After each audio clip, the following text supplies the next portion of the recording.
Hello बच्चों, आज हम लोग मेंटल मैथ्स करेंगे जिसमें बिल्कुल भी पेन का इस्तेमाल नहीं करेंगे। और इसमें पूर्ण रूप से हम लोग माइंड का उपयोग करेंगे। माइंड का उपयोग मतलब सोचेंगे और डायरेक्ट आंसर पर टिक लगाएंगे। तो चलिए देखते हैं। क्वेश्चन 1 कहता है कि सालू bought a TV for ₹10,000। सालू ने एक टीवी 10,000 रुपए में खरीदी एंड सोल्ड इट फॉर ₹12,000 और इसे 12,000 रुपए में बेच दी।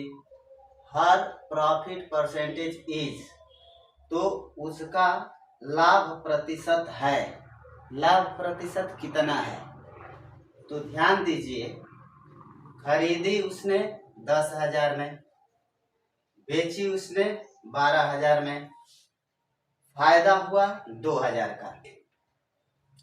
अब 2,000 का फायदा हुआ 10,000 पर,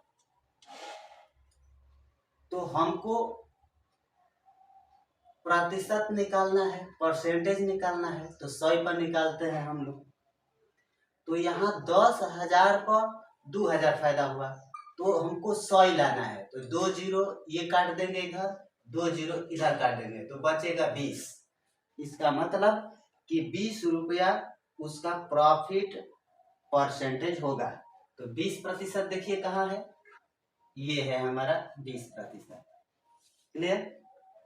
अच्छा, अब क्वेश्चन नंबर 2 को देखिए। इसमें भी हम लोग अपने दिमाग से ही करेंगे, कैलकुलेशन बिल्कुल नहीं। तो Raju buys a book at ₹275।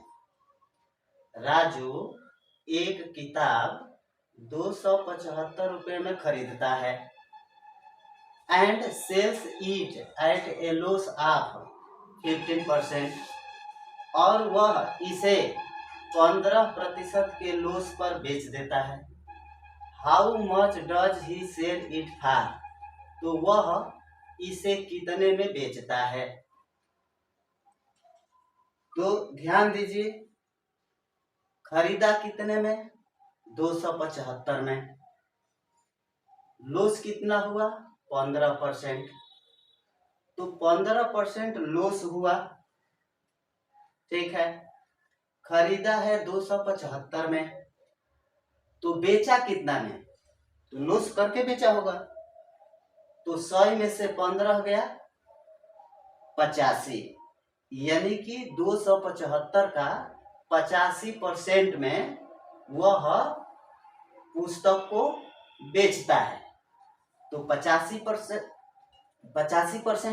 मतलब 85/100, नीचे में 2 जीरो है।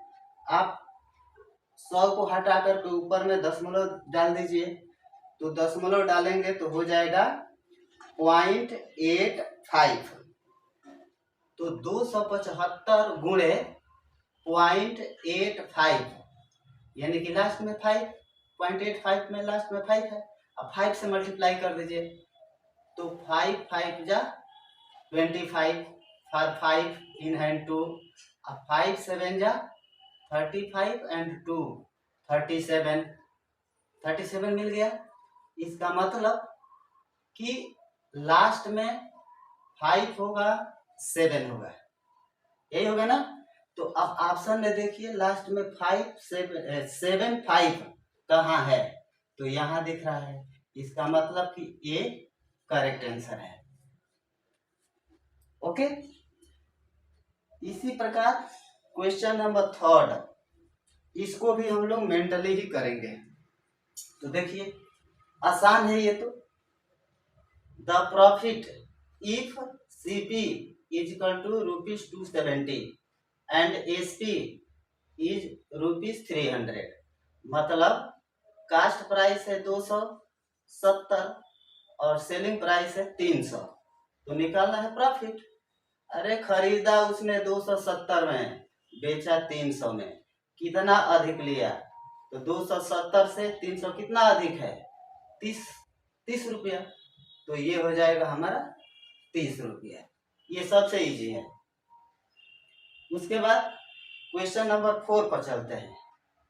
इसको भी हम लोग मेंटली ही करेंगे, पेन का यूज बिल्कुल भी नहीं। देखिए, by selling a book for ₹572, मतलब एक पुस्तक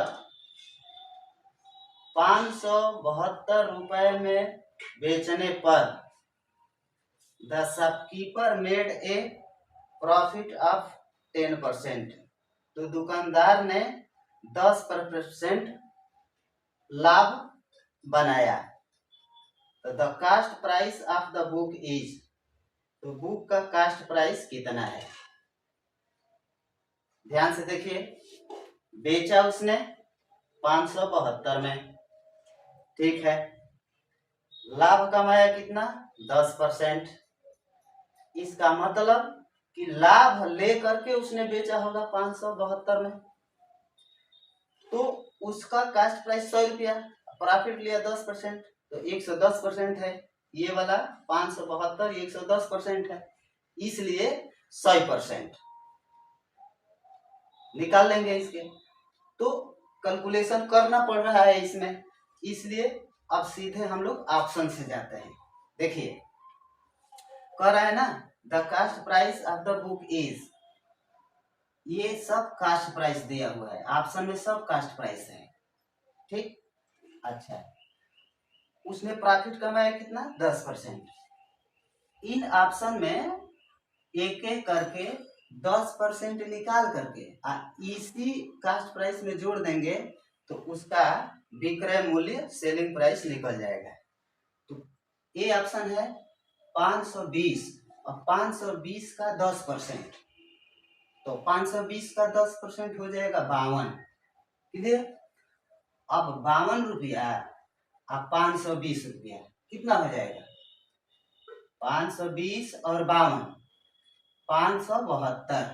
अब देखिए, सेलिंग प्राइस 572 है, ये 572 है, इसका मतलब कि ए करेक्ट है। तो ये मेंटल मैथ्स है, बिल्कुल दिमाग से करना है, पेन का यूज बिल्कुल नहीं, ठीक है। Thank you.